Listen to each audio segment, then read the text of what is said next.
Anoye. Yo we. Anoye. Dereka ni maikuru imi. Hello. Maikuru. Gore ndakataurira pane munhu makataurira. Chingoita yes or no. Hakomana Maikuru munondiurayisa inini mbuya Pearson ataurirwi chiroba. Izvozvi zvindatima mukasei kuna fata. Ari kudaira mhino.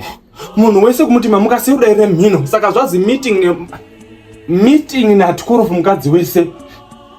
Ndoti hino. Right, zvandakuda kuti muite 12 past.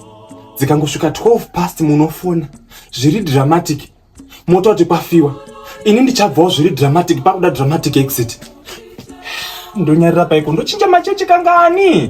Maivai. Muri kunongusa. Tatendera chechi yese ndichikutsvagei makawanda ingono. Muri kudiwa ku meeting yakuda kutanga tatomira neni. Ndiye